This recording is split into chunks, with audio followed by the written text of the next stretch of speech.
Hello, it's Adrian Gonzalez, President of Adelante, and welcome to today's Mind Pick session, which is an opportunity for Adelante members to pick the minds of leading academics, business leaders, folks that are recognized as thought leaders, both in the world of supply chain and leadership development. And today we are privileged to have Kate Vitasek. Kate's a good friend of mine. We've known each other for a number of years. She is a faculty member at the University of Tennessee's Center for Executive Education. She is also the founder and managing partner at Supply Chain Visions, which is a consulting practice that specializes in supply chain strategy and education. And she is the author of two really must-read books. The first one being Vested Outsourcing, which here's my proud copy, which I've read several times and keep referencing it. And the more recently released Vested Outsourcing Manual, a guide for creating successful business and outsourcing agreements. So welcome, Kate. Thank you. Glad to be here. And for those of you that are members that are joining us live today, just want to remind you that as we get through the conversation here, you can post questions via the lower left-hand portion via the chat sessions, and I'll check that periodically to see if there's any questions from you that I'll then ask Kate. Kate, rather than talk about what is vested outsourcing and getting into the nuts and bolts of that, I think a lot of our members probably have already read your book or some of the work that you've done in this area. If they haven't, they can certainly I'll provide them with a link to your blog and your website that has really a ton of background information about vested outsourcing. Really, what I wanted to do today was really talk about your experience to date, if you will, after the book has been published. Now it's been almost 2 years, I think, since the book came out. You've given, you've taught the course at the University of Tennessee, several times already. Number of different executives have gone through that course, myself included, which I highly recommend. You obviously give a lot of presentations on the topic. You worked with a lot of different companies that are looking to get into vested outsourcing. So really to kick things off, my first question is, what has changed, over the past 2 years in terms of companies understanding what vested outsourcing is and actually putting some of the principles into practice? What have been some of the key things that have occurred over the past 2 years? Well, it's a great question because, we've been really doing research in this for the last 7 years. And the book came out 2 years ago. And I remember doing a session on the topic at a CSCMP conference probably 4 years ago. So the first book came out February 2010, so almost not quite 2 years ago. But 4 years ago, we were beginning to share some of our work at CSCMP at one of our conferences. I remember someone came up and said, "You are way ahead of your time." And so I think the times are coming, are coming up to meet, where the world is getting ready for vested outsourcing and the vested philosophy. The economy, in one way, was a bad thing, in one way was a good thing.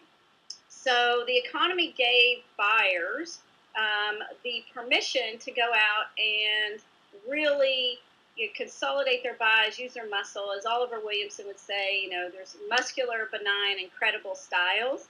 And so a lot of them that had power used their muscle, and because they could. It was a bad economy, they could go beat up their suppliers. And right. No one wanted to hear about, long-term, sustainable, vested, create value. They were all in, the hunker down, cost. The more muscle I have, the more I can, beat up my suppliers. Well, now, I saw a statistic actually in Harvard Business Review about the number of suppliers that have gone bankrupt or out of business. The market, we don't have some of those suppliers. The fluff in the industry is gone as far as capacity. Another thing is suppliers don't have margin. There's just not leftover margin they can go and take out. It's just there's not, they're already being very lean. And so the only way that buyers and suppliers are going to really create that next wave of opportunity and create competitive advantage is to work together to drive out cost drivers instead of driving out margin into the supply base. So I think the market is ready, where 2 years ago at the height of the bad economy, no one wanted to listen about vested. Even though Right. you were out there as an analyst really talking about it, the market wasn't ready, and I think the market's ready. I saw about 10 different trend reports for 2012. Vested outsourcing, long-term relationships were in, I think, 8 of the 10, and vested was called out in 6. 6 of the 10. Yeah, no, I remember when. No, that's great. I remember when, we started kind of working together and kind of preaching, vested outsourcing out there. I remember saying, this is really, we're kind of in the early education phase in terms of really getting companies to think differently, and I think it's finally, to your point, I think it's finally beginning to gain some traction in some areas in terms of people really starting to embrace it. On that note, though, one of the things when I talk to people about vested outsourcing, one of the most common comments I get, I haven't even finished, my elevator pitch about it. They say, "Oh, well, that sounds like performance-based outsourcing or gain sharing." And you know what? We tried that, and we had limited success with it, or it was a complete failure, and it just didn't work. So a lot of folks, kind of when they first hear about vested outsourcing, they say, "Well, that's performance gain. That's performance-based outsourcing. That's gain sharing," and it really isn't. Can you really kind of explain kind of what the difference is? Because there are some areas of overlap, but there are some differences as well between vested outsourcing and performance-based outsourcing or engagements that kind of also incorporate gain sharing. Yeah, we actually wrote a really good white paper with the Sourcing Interest Group, the International Association of Contract Commercial Management, and the Center for Outsourced Research Excellence on exactly that topic. And so what we do is we talk about 6 sourcing business models. So if you think about it, on the easiest side, a buy-sell relationship, I need a business model. I'm just going to offer a PO. I'm going to give you a PO, buy-sell. Don't care if you're around next week. I've got an unlimited supply. I have no attachment to you at all, right? And on the far end of the spectrum, so POs are over here, right? And I've got, on the other hand, I'm going to buy. It's so important, or I'm going to make. It's so important to me that I'm going to invest in my own assets, right? So I've got the make-buy decision. Well, in the middle there's a playground, right? I like to think of that we're not playing on the full playground. We have a make or a buy. And if we've decided to buy, the most Right. amount of the playground that we're using is we've kind of moved up and said, well, we have a preferred supplier, right? You're a preferred supplier. You're important. But yet, underneath that, the guts of how we work is still transaction-based, right? And so if I think about 6 sourcing business models, vested outsourcing is one of those. Performance-based outsourcing is one of those. Those are 2 of the 6, right? And the big difference between performance-based and vested is one would be how you treat your suppliers. So think of a performance-based outsourcing deal as a green scorecard. You're buying a green scorecard. If they don't deliver a green scorecard, you probably have a penalty associated with that. You may or may not have a long-term relationship, right? You still are probably using competitive bid situations. So you haven't taken the step to a vested relationship is almost like a make decision. It's so important that it's critical to your business. You wouldn't want to competitively bid these guys out all the time, right? It's not in your best interest. You want them to invest, to have a vested interest. A performance-based relationship, green scorecard. You're buying a green scorecard. Performance-based, there's risk and reward around the SLAs, but not around growing the business, creating market share, creating demand, reducing cost drivers.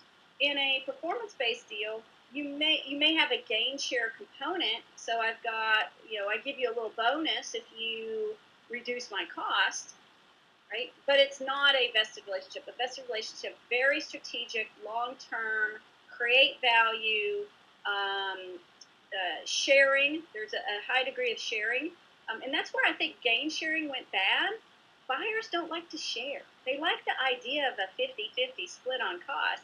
But when it came time to write checks, the checks kind of got big, and they didn't like to write the check. They didn't budget for the check. They didn't like to write the check. And so they cheat. I hate to say that, but buyers are cheaters sometimes. It's like, oh, That wasn't your idea. That was my idea.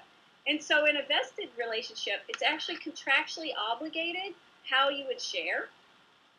And they simulate, we don't have prices, we have a pricing model, and we simulate, wow, what's a home run and what's your share? So we can project out what a home run is and how much that's going to cost me in advance.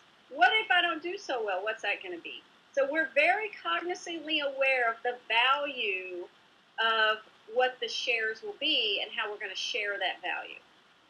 Yeah, great points. And I did read that white paper you talked about, and I know that's I think available on your website. So we'll make that paper available, or point it in the direction of that white paper, so our members can read that and kind of get a kind of more insights on what you just talked about. I'm going to jump off of my questions now. I noticed that one of our members submitted a question, so I'm just going to go right ahead and ask it. The question is: have you observed any successful or mistakes in transference of quote-unquote vested outsourcing principles into more direct supplier relationships, particularly oligopolistic suppliers, such as railroads, chemical suppliers, etc.? So I'm going to move my screen over here just so I can see this question a little bit better here. Into direct supplier relationships. No, I haven't seen it in railroads or chemical suppliers, but what I have seen, for example, is McDonald's is probably a wonderful example of a direct supplier. So of a direct with direct suppliers. It's not outsourcing. It's not service. It is beef, right? It is chicken. It is their core direct spend, and they've used the vested philosophies for over 50 years. Actually, Ray Kroc founded McDonald's on the premise of what they call the system. And in the system, it's a three-legged stool. They have the suppliers, the direct suppliers, the McDonald's Corporation, and the franchisees. And they premise is that if they weaken the suppliers, you will actually weaken the three-legged stool, and the whole system will be weaker. So suppliers have a seat at the table, in essence, this three-legged stool. And they use the vested philosophies for direct supplies. And if you look at their spend, their procurement spend, because of the volumes that they put through, the majority of their procurement spend are direct supplies. And they've had a wonderful example. Again, they're the longest running example that we have. They have some of their vested relationships are over 50 years. And they are so vested, they don't even have contracts with their suppliers. The intention is you are a McDonald's supplier unless you screw up, right? And so as long as we're creating value, you're in the system. If you no longer create value, you'll be exited from the system. So they don't bid it out. They have an exit process where if suppliers no longer create value for the system, they are exited. It takes about 2 years to exit a supplier. That question kind of relates to kind of another question that I had, and which is really when a lot of, and I think you and I were talking about this a year or two ago, particularly shortly after the book came out, where you were getting a lot of inquiries from folks that were looking to apply these principles, not so much in a quote-unquote outsource relationship, because I think when most people hear vested outsourcing, when they hear the word outsourcing, they think of, handing over a business process over to a third party, whether it's logistics or manufacturing, to manage that on their behalf.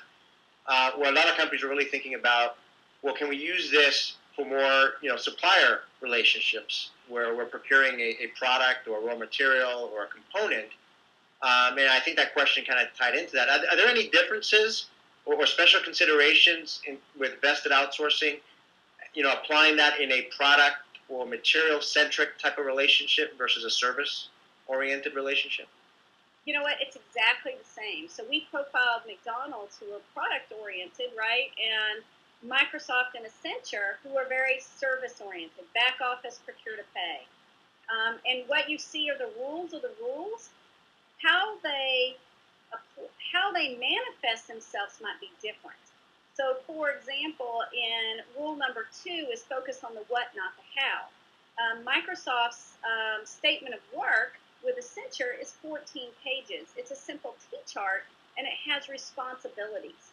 So instead of having all these tasks outlined and telling them exactly how to, manage an accounting transaction, they said, Accenture, we're hiring you because you are the experts in the field. And so we need to make sure end to end that we're not duplicating effort, that you have a clear understanding of your responsibility. So they have a T-chart that lists out what they call a taxonomy meaning a classification of activities. So they have a classification of activities in a T-chart, and it says, is this Accenture, is this Microsoft? And what they've said is we don't duplicate work because that's non-value added, right? And so if Accenture has the work, then they go and write their own statement of work, right? They write it and say, hey, Microsoft, here's how I'm going to manage these activities. You've now, put into my, put into my control. Are you comfortable with how I'm going to execute your processes? So very different. McDonald's, for example, would manifest rule number 2 with regards to their quality standards, right? So they don't tell their suppliers, their beef or chicken supplier, how to actually run their plant, right?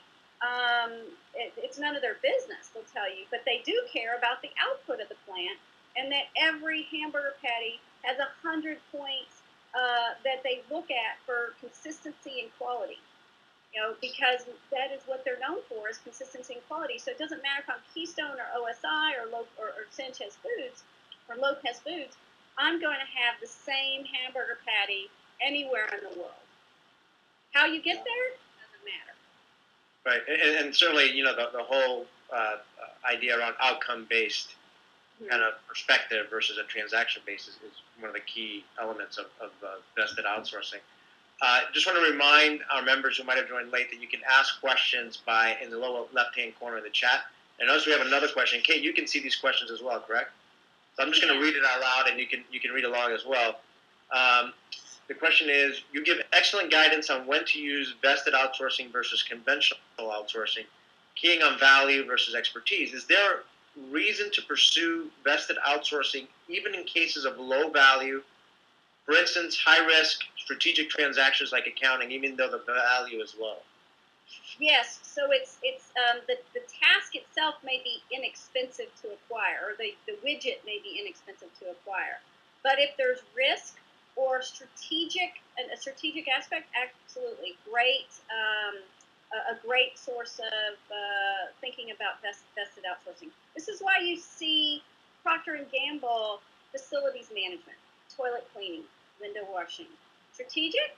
Non-strategic, right? On the surface, you'd say, so not strategic. But in reality, it is highly strategic to them because their employees every day interact with the facilities. They want their employees to be very happy. They don't want their employees to be down, have downtime because the lights went off. They don't want their employees to have a bad experience in their cafeterias.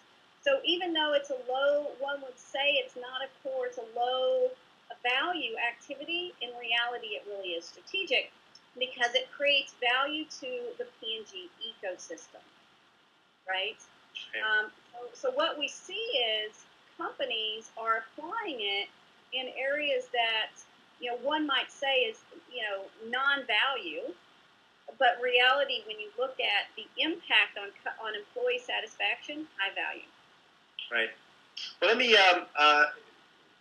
we don't have any more questions right now, so certainly if you think of some questions, those of you that are on, please submit it. I'm going to go and ask my next question, which is, in the book, you kind of highlight the 10 elements of, traditional outsource relationships, such as, penny wise, a pound foolish, the activity trap.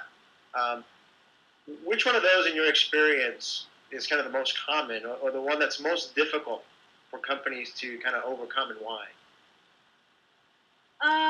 That's an interesting question because there's different aspects. I like to think that buyers especially have cultures, and so they set up processes around being a buying organization. They have their whole procurement group, right?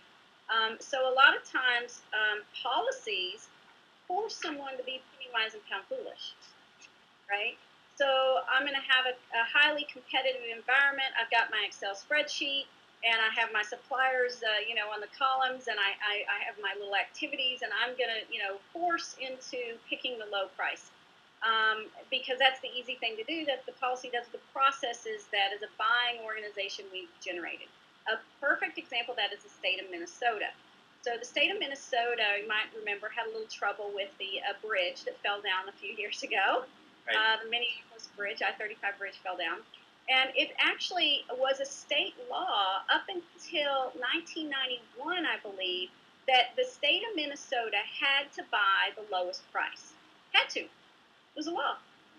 So another company that's adopted vested outsourcing is Dell. Now, Dell actually, you think I always pick on them. They're kind of the quintessential 800-pound gorilla, every dollar, every year. They decided to adopt vested outsourcing. They actually are going to be giving a presentation at the Reverse Logistics Association about their journey to vested and why they chose to go down vested. Because here's a company who had a policy every dollar, every year. Very, rigid way that they ran procurements. Were getting a lot of value as far as getting low price, but were they getting the end-to-end total perspective? And in their presentation, they say they step back and they look at the total cost and where they needed investments, and they could make investments, but their ecosystem also needed to make investments. Well, if I'm, why would I make investments in Dell if I'm not going to be around next year? Because you're going to bid me out. Right. It's a company policy, you're going to bid me out. All right, so if you want investments in the ecosystem and you want to have the benefits of, say, inventory across the ecosystem, not just within Dell's window, but don't we lower our total cost by managing inventory across the ecosystem? So in order to get the benefits across the ecosystem, we need to have these vested type relationships. So I'm real excited to see companies now that have read the book. Dell actually left, but I hope they say this in the conference in February when they give their talk. But they actually had a book meeting about it. So they passed the book around and invited their supplier and said, "How can we do this differently? Should we change the discussion? Should we change the dynamic? Is this something we should do? Is it something we should not do?" It took them about 18 months in order to go through and say, this is something that we believe is strategic. Very different from what they were doing in the past. So I think that the penny wise and pound foolish is the hardest one to get over because we've operated under that. The economy's given us permission to be penny wise and pound foolish, right? Because buyers had lots of power. Once they get that, the hard one to actually physically change is the activity trap. And the activity trap is when the buyer dictates how to do the work. And they do that because they feel like, well, I've done the work before. Obviously, I'm, creating value for my company. So I have to, I've got to be the expert. I have to tell you how to do it. Right? But think about that. They outsource to the experts. You shouldn't tell them how to do it. Right? If you were the expert, bring it in-house or clearly say, I want to buy staff augmentation. I'm going to micromanage you. I just need you to show up and be some butts and seats. But we don't realize that there's a difference between staff augmentation and true outsourcing, and we've made this bridge with, I kid you not, I've seen 800-page statement of work. Well, I mean that's the way a lot of 3PLs feel, is they feel they feel that their clients are hiring them for just be a source of cheap labor, as opposed to giving them the freedom to be innovative or bring, a different way of doing things, to the table. We've got another. We do need those, though, right? So there are some businesses that want to buy staff augmentation, but what we need to make, as buyers need to make the decision: am I buying staff augmentation, or am I buying outsourcing? And we need to decide. Which camp we're in, and we need to use the right business model for the right camp. Good point. We've got another question here that I think ties into another question that I have. So I'm gonna ask the question first from the member, and then I'll kind of add more color with my question. So the question is, what are some keys or elements that illustrate insight and governance versus oversight? Okay, and the question that triggered me here, the word in that question that kind of triggered my thought, which was the question that I have, is governance. So you and I, Kate, we were participated in a meeting last year with a 3PL and some of its customers, and that topic of governance came up, which was something that I hadn't really given much thought to. And we, as you might remember, we spent almost a whole afternoon talking about governance, and it was a very fascinating discussion. So with that member's question in mind, as well as mine, which is, what is governance, and why is it such an important piece of the puzzle? And I know that you also say, and I'm a perfect example of that, and the people in that room are a perfect example, it's an overlooked piece of the puzzle, the governance piece. Yeah, so a lot of people think that SRM, or supplier relationship management, is governance. So let me define governance. Governance is managing the business with the supplier, right? So we have a business need, we're trying to achieve an outcome, and so in most businesses, think of it as an ecosystem. There's some processes that are on the buy side, the sell side, and you go back and forth, right? So if I look at the T-chart that Microsoft and Accenture have, if they look at the processes, it weaves in and out. So Accenture can do some work, and then it hands off to Microsoft, and then it's back to Accenture. So we're really looking at it from an end-to-end perspective. And so what we need to do is govern or manage the business with the supplier, because we've created this ecosystem that is highly efficient, or that's the goal. Versus you're just going to do this activity, right? I'm not, I can have you just do an activity, draw a box around it. In that case, I may want to have an SRM, a supplier, supplier relationship manager. I'm going to manage the supplier. And so in governance, in a vested relationship, governance is very important, and you have key elements or components that make up a vested governance. There's actually four aspects, and they're spelled out in the second book, the Vested Outsourcing Manual. So there's a whole chapter on governance and rule number 5, insight versus oversight governance. So the first component is the relationship management. How are we going to work together?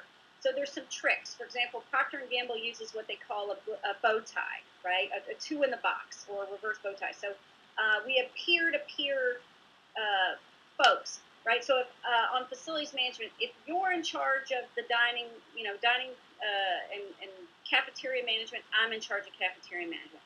So we have a peer-to-peer relationship for the scope of work. And in some cases, that may be very small scope, right? But we have functional kind of expertise that say, as we execute this process, who's on point for me? So instead of just having an account manager, we want to actually have that work responsibility management. So if the service provider has a question about cafeterias, they have a counterpoint at P&G to go to, right? If Microsoft, if Accenture has a question about accounts payable, they have a counterpoint to go to. So in Microsoft's back office procure to pay, there's 3 key process areas that they look at that would be 2 in a box.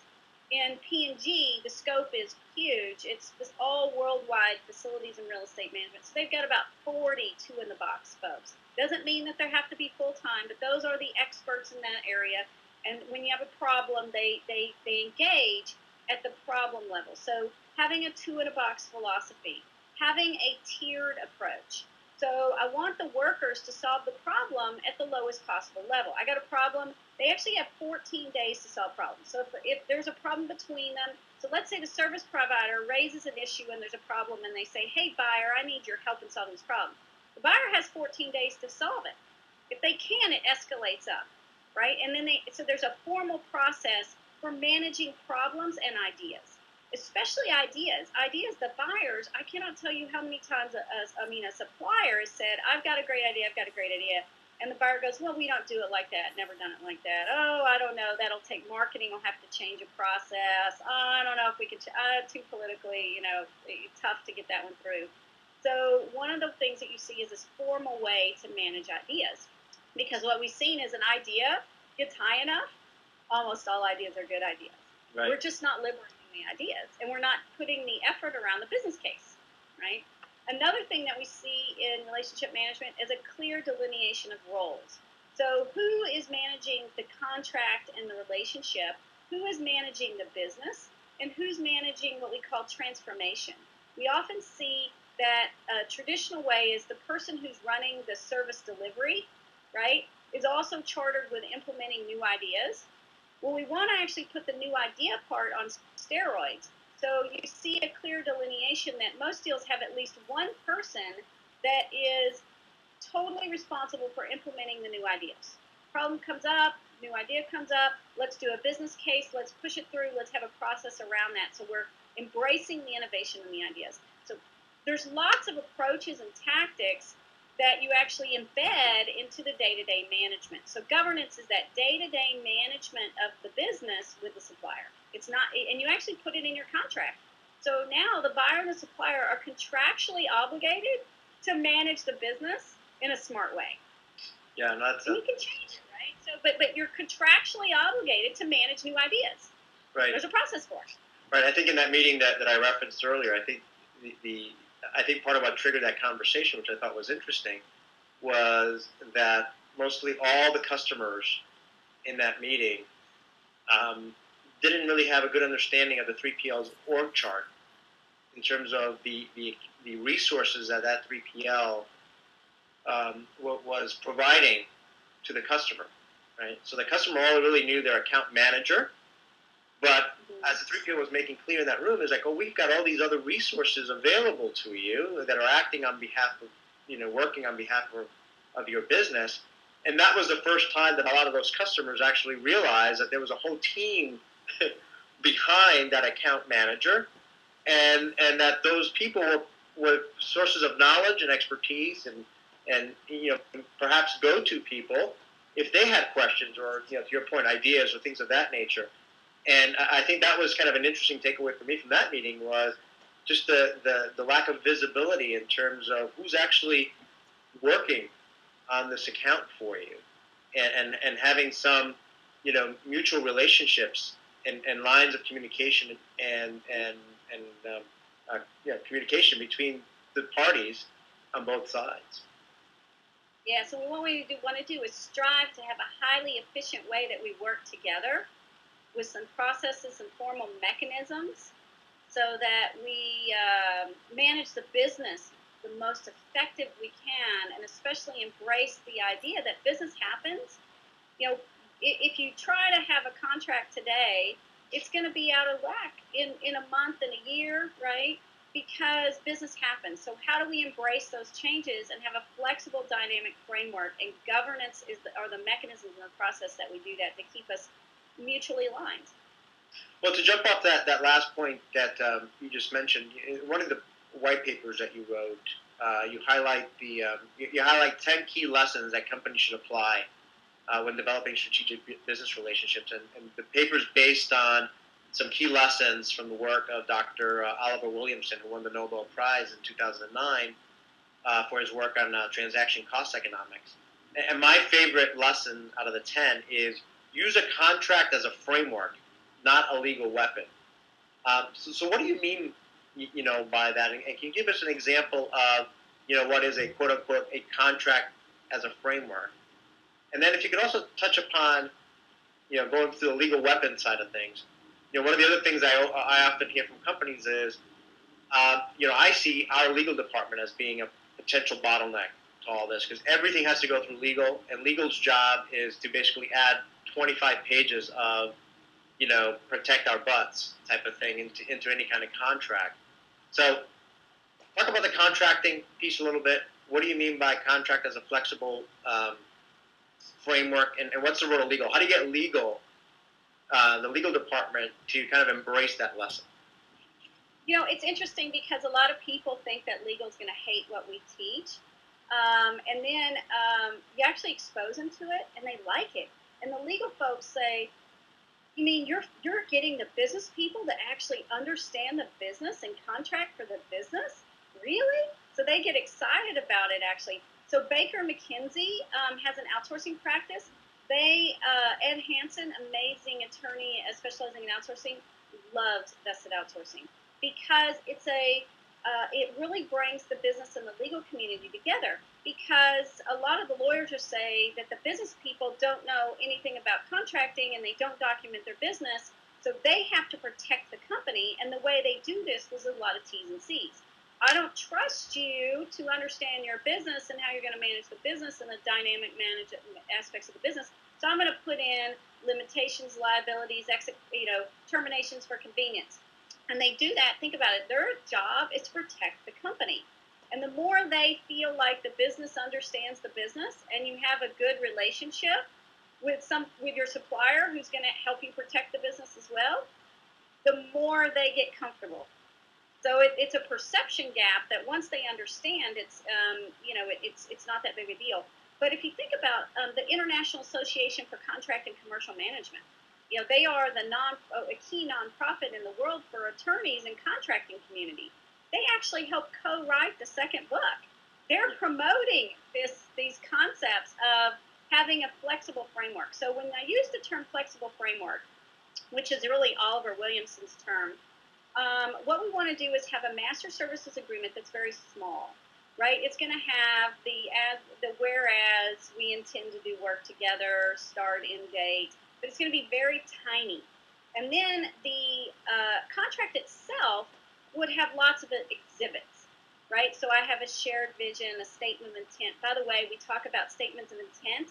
We actually have the parties write their behaviors into the contract. What's an acceptable behavior and what's not an acceptable behavior? Okay, that because you behave poorly, you need to fix that, right? It's because that's where a lot of times we have a problem come up and we're not behaving ethically, we're not behaving with flexibility, right? So we actually put our behaviors in because it kind of ties the ethics back to the contract. Right. So Vested Outsourcing isn't for companies who are unethical. I just did a workshop actually with Jones Lang LaSalle, and they are actually number one in the world as far as ethics. There's some kind of people vote on like Forbes or whoever who's the most ethical. So Jones Lang LaSalle is number one in terms of being an ethical company. P&G is as well. So they don't have to write their ethics in because they already are highly ethical.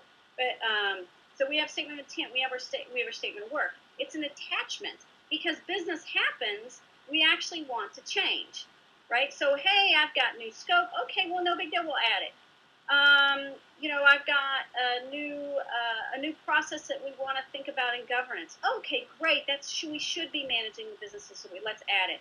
So you embrace change. You embrace the dynamic aspects of business, and the contract then becomes a rolling document to make sure that you're continually aligned.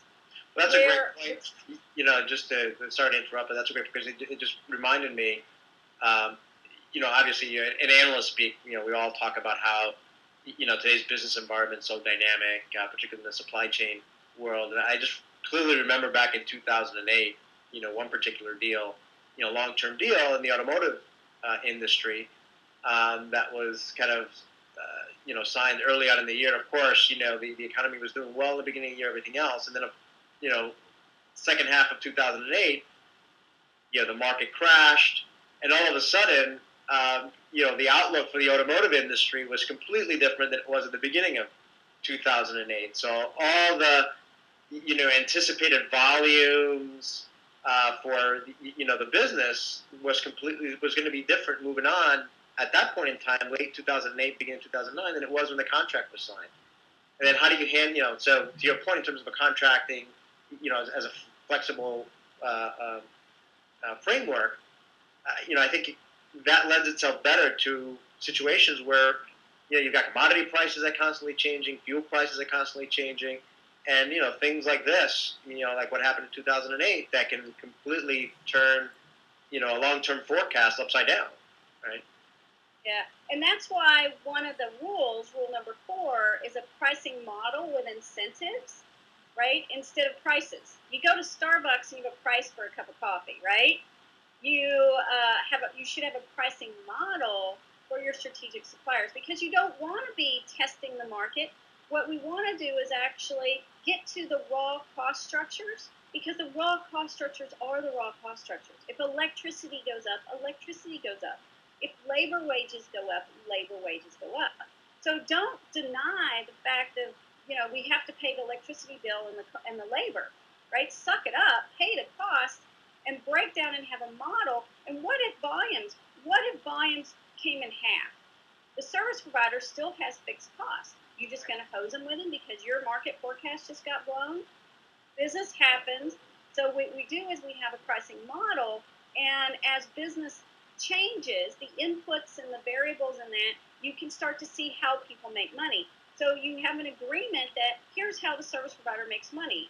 And a rising, I like to think a rising tide floats all boats and sinks all boats, right? So if the general environment is better, the buyer and the service provider are going to grow together. If we tank, we're both going to go down together, right? So there's shared risk and shared reward, and it takes a model will actually take the bickering out of the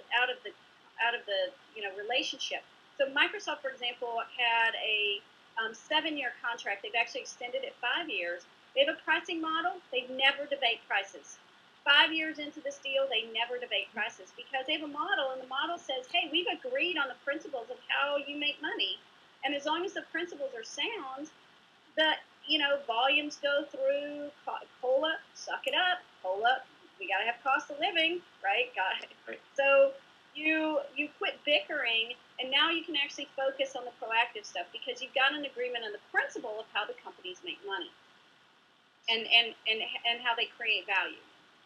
Great. I noticed that we're running short on time here. I noticed we got 2 more questions from our members. I'm going to get to those questions now. So the first one is, can you offer any insights on how to evolve existing/legacy outsourcing relationships into vested outsourcing, where the current investment of legacy commitments makes changing suppliers unfeasible?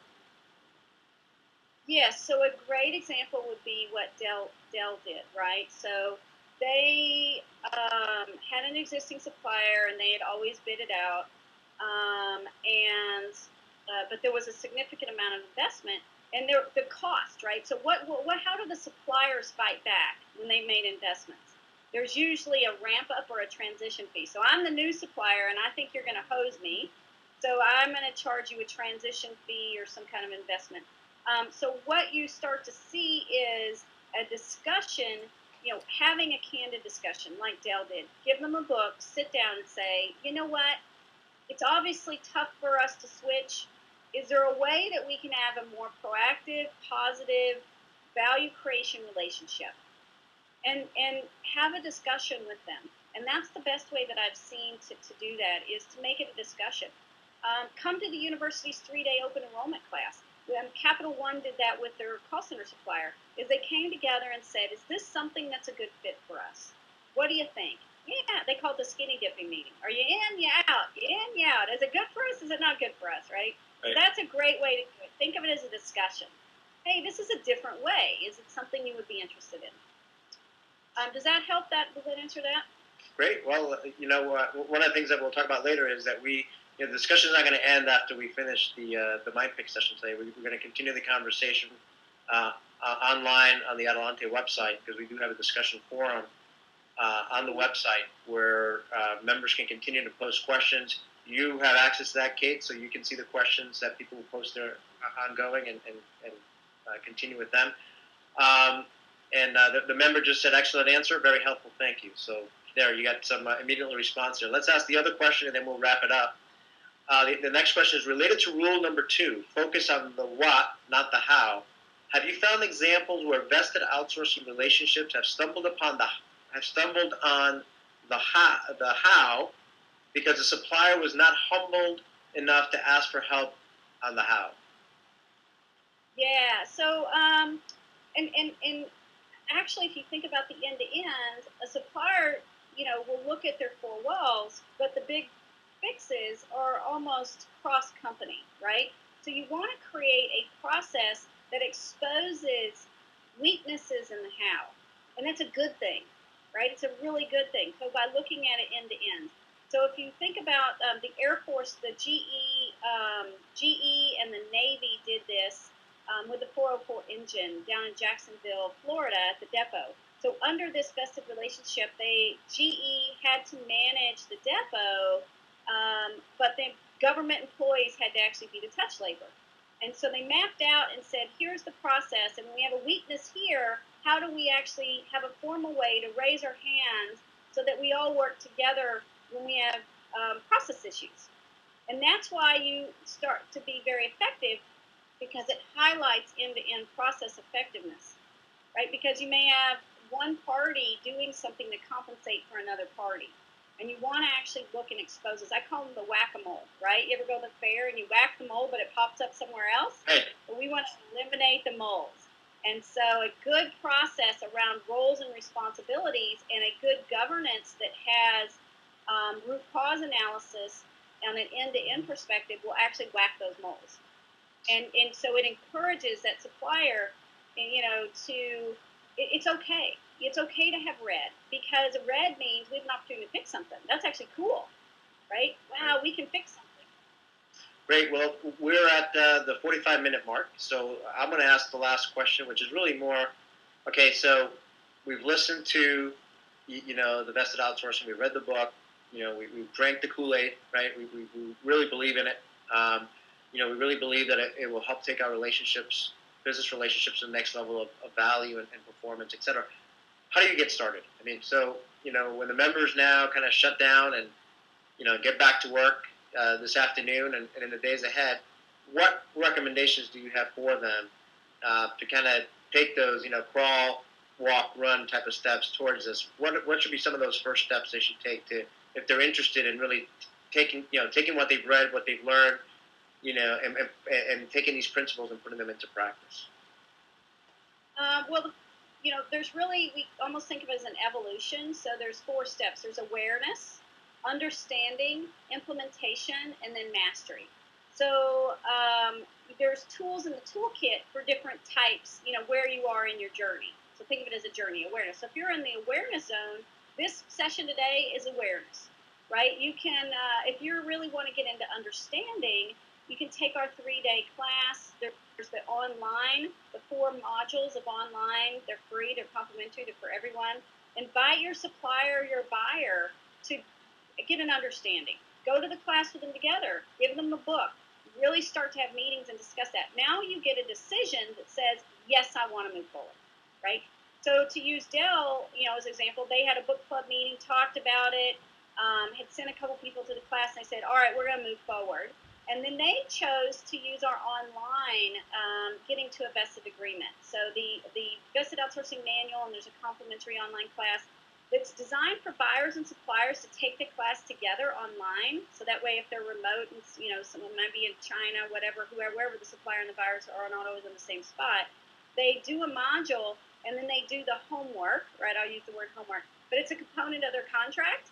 And there's 19 modules, and by the time they get to the end, they've actually written their contract or rewritten their contract. Because they could start with their existing contract and go, wow, here's where I don't have good governance. We need to put governance in. What's in governance? So they can take their existing contract, take out the bad stuff, put in the good stuff, and have a new deal, right? So that's one way that they've done it. We also do facilitated workshops. Capital One is a great example where we're, do facilitated workshops with them. So the buyer and the supplier together, and we come in and we coach them on their work. So, but the very first step is, awareness, and then understanding and making the choice. Do you choose to move forward? You got to make the choice, and it takes 2 to tango. Great points. And I love that image of a book club, with your suppliers. My daughter and my wife are in a mother-daughter book club, and that's what kind of the vision that pops into my head to see supply chain executives both on the buy side and the sell side sitting together discussing the Vested Outsourcing book and talking about it. So, Kate, as always, thank you very much. I'm sure this was of great value and interest to our members. Certainly appreciate you taking the time. And just a reminder to our members again, let's keep the conversation going online. We have the discussion forum, and there were questions you had that you want to ask Kate and just didn't get around to it today, or as you continue to think about some of the points that were brought up in the discussion. If new questions come, please post them on the discussion forum. Certainly, Kate will have access to that, and you can see each other's questions and answer each other's questions as well. So look forward to having that discussion online. So again, thank you to all our members for joining us, and Kate, thank you once again. Thank you.